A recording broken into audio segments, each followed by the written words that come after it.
Welcome to another episode of my podcast That's Fine With Me. Today is the day. We're going to be talking about Love is Blind. This is a reality show from Netflix. If you haven't seen this, well, I doubt it because I do believe a lot of you guys have seen at least one season or at least one episode. You might not be interested in reality shows, but it is really, really interesting that I've never been into any sorts of reality shows up until Love is Blind. And I guess I started watching these episodes in 2020 when the COVID started. And it is quite similar to Gwyneth Paltrow's experience because she said that she wasn't watching any TV shows before COVID. And then when the lockdown started, we were left alone, sitting in our couches and doing absolutely nothing. And at least once or twice a day, we were able to watch some trashy films. On Netflix, they came up with this show that was really, really popular back then, and it is still really popular. That was the first season. And a lot of celebrities, they hooked up on the show. And I do really think that is one of the theories why it is so popular, because it started during coronavirus and a lot of people could watch the series and fall in love with the series, and only later they would probably just like watch some other episodes and seasons. But it has become a phenomenon worldwide, and in so many different countries we have different versions of Love is Blind, such as Brazil, Japan, Sweden, Mexico, UK, Germany, Argentina, and Habibi. We have at least 8 countries, and I'm not talking about USA because this is the original series that it came from. But we have like at least 8 more countries with the same show. And I don't really think they're going to expand and maybe do something similar in other countries, but we'll see this in the future. I can't tell you why the show has become so popular. I can only gather some facts and come up with my own theory. But first, and I guess foremost, is a celebrity list. People that are watching the show and probably talking about this show on their platforms or maybe in some different interviews. And of course, these celebrities, they have their own list of fans that might be interested in what their celebrities are watching and might give a shot to some shows that caught attention of their favorite celebrity. And let me just give you a list of these people that are really, really interested in the show. It's first of all Kim Kardashian, which I had no doubts. And I think the whole Kardashian family is probably hooked on the show, but we have at least Kim Kardashian, Ariana Grande, George Lopez, Joey King, Kristen Stewart, Gwyneth Paltrow, Travis Kelce, Bradley Cooper, Daniel Radcliffe, Billie Eilish, Alicia Silverstone, Miley Cyrus, and many, many more. You can still have a full list of the same celebrities. I mean, not the same, but like different celebrities that are interested in the show. And Gwyneth Paltrow, she says that she has at least one day off when she's doing absolutely nothing. She's not cooking, she's not doing any workouts, and she's just relaxing and doing absolutely nothing, which is healthy. I have pretty much the same routine. On Sundays, I do not do anything, and I try not to cook. I have some leftovers from Saturday or even Friday, but most of the time from Saturday. And it is blessing, a real blessing when you just can stay in your spats and maybe even go out, but still you do absolutely nothing. That's why I really understand this, and that was the main reason why I started this TV series and reality show in 2020, because first of all, coronavirus, second of all, I was hooked on the show and I carried on with a narrative. I can tell you that Netflix is considering Love is Blind one of the most popular shows on their platform, and they're not providing any statistics and any numbers. They're just saying, wow, this is the first #1 show on the platform. But you're like, what? Can you give us any data? And they're like, no, we're not going to give you any data because why would we? It's just our personal stuff. That is the main reason. The only thing we can rely on is just real Netflix words, I guess. But that is pretty much it. But I found an article that Netflix, they're basing their experience and statistics on a 2-minute watch time. Let me explain. Like if you watched a show for a couple of minutes, then it is checked as interesting and watchable, something like this. And it is so weird because for 2 minutes, I can't decide if I like the show or not. I would definitely consider statistics when it's over with the first episode. I mean, like the first episode is cool, but the second episode, I don't really want to watch. And that is the main reason why you can base your statistics. That's my personal opinion. Not only mine, but someone who wrote an article as well. But okay, let's talk about the theory, why it is so unique. Well, first of all, as they talked in the first episode of the first season, this show is something that has never been done before, and this is the show that has no similarities to other reality shows. And I can totally agree with those, because whenever I watch different types of reality shows, that is the main reason why I don't really watch them. It is always extreme amount of drama. The first episode contains so much sexual content, and a lot of people are hooking up and they're swapping their couples and partners, and that's what I really hate about reality shows. It's just so unrealistic, and I know that most of these people, they come to the show to get fame and to get their attention. I know that some people from Love is Blind, they came to the same show for the same reasons, but it is a little bit different in terms of the whole cycle, that it's not starting with any sexual attraction, but it starts with a romance, with getting to know each other better, with some flowers and conversations, sometimes deep conversations. I know that it is really hard to find a partner within 10 days, but this is an experiment that cannot be shown more than 30 days, I guess, because at first they need a production, they need to film, that is the budget, they have to pay the cost, and then they have to added these montage, and in a year they're gonna need to show you a reunion of these couples and some cast that fell out of the loop, let's say. That is the unique show, I guess, scenario when you have romance and you have sexy footage of their having some romantic relationship, when they have their a couple of day retreat or something, and then when they come home, how they meet their parents, how they interact with the friends, and how they try to simulate their life if they were a couple and if they were a married couple. And then finally we get a result. It's not just like the end of a show that has a lot of partners and a lot of sexual partners, and they're like, oh, now you're a couple, you won, and they've never seen each other in their life. And in these episodes and in Love is Blind, you actually get to an altar and they say I do, and that's kind of like finalizing the whole show, that there is an ending to the show, but there's a continuation, and I guess some fantasy that these couple, they can find each other within a short period of time. I know that they're breaking one of the most important rules. I filmed a couple of months ago, I filmed a podcast about love, and it is so interesting. To feel love, you need 3 main points: attraction, lust, and then later you're forming some attachment to the person when you want to live together, when you have the same plans, and so on and so forth. But at first you need attraction and lust. This show is missing one of the key, I guess, ingredients: attraction, because you can't see your partner. I know sometimes it's not really bad, but a lot of people, they're creating this image in their head, hearing the voice and probably knowing their favorite type and someone similar with a similar voice, and then they kind of create this image of a sexy guy, a sexy girl, and when they see someone completely different, they're going to be not attracted to this person.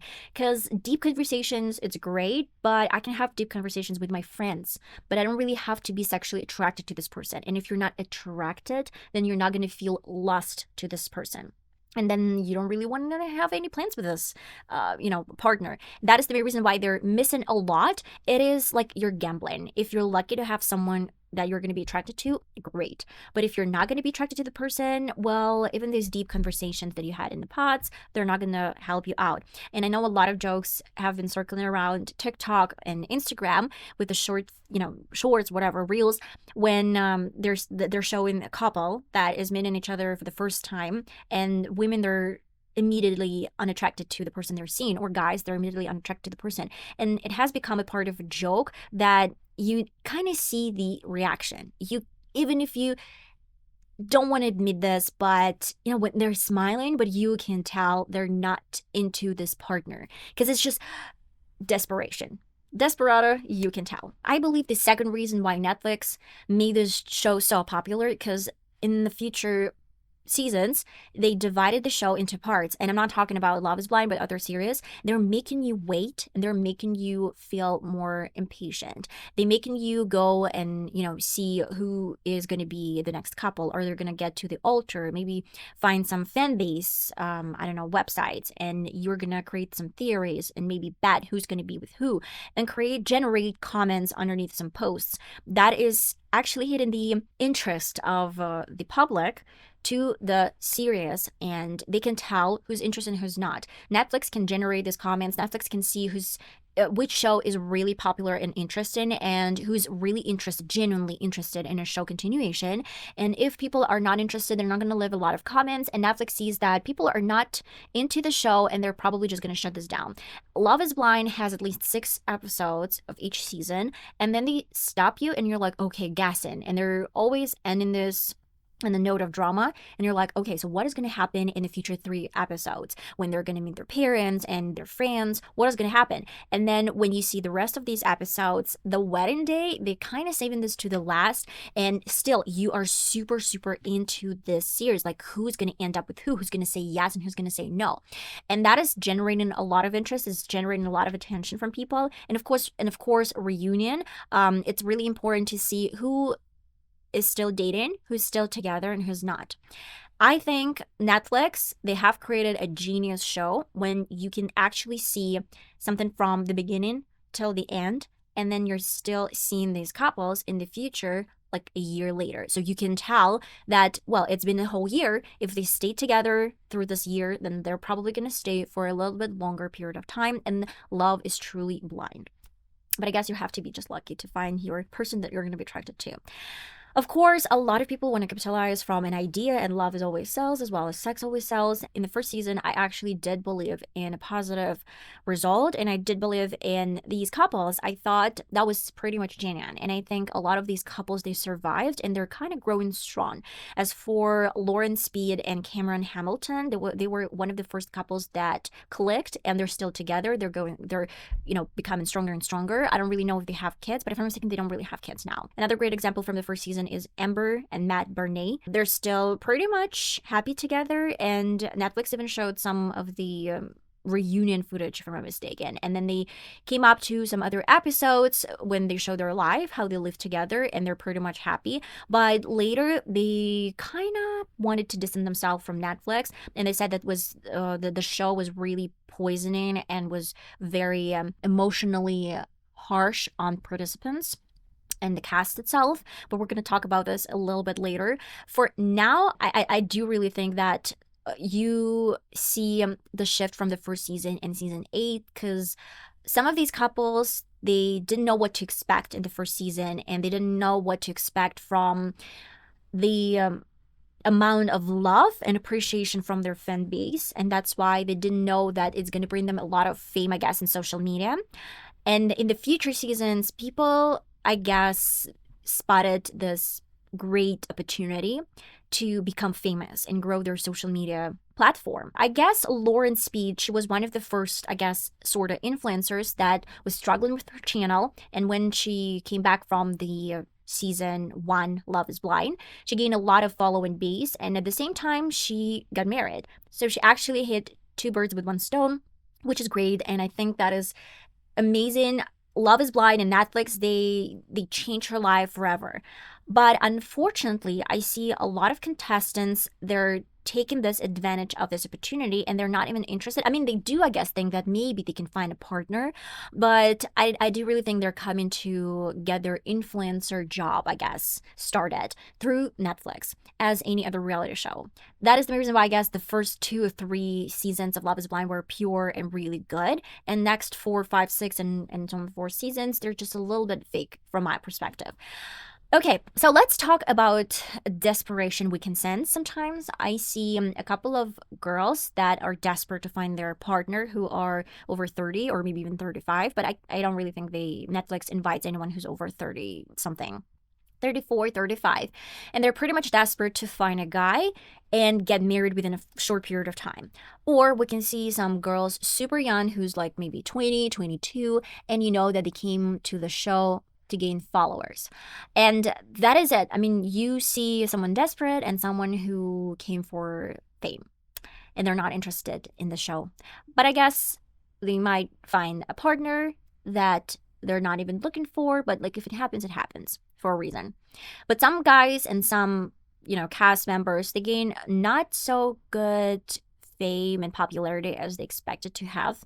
And we know a couple of participants that actually had some threats from their followers or random people and trolls, and they were extremely scared of this whole situation because they show themselves from a weird perspective on the show, and then they had to, face the consequences of their behavior. So let's talk about contestants and what was the real problem of Netflix show. And I don't really know if they have the same issue in this seasons, but one of the contestants or cast members was Nick Thompson, and another one, but I don't really remember this guy because he didn't go through the first phase. He didn't find his match. That is the main reason why I can only say something about Nick Thompson.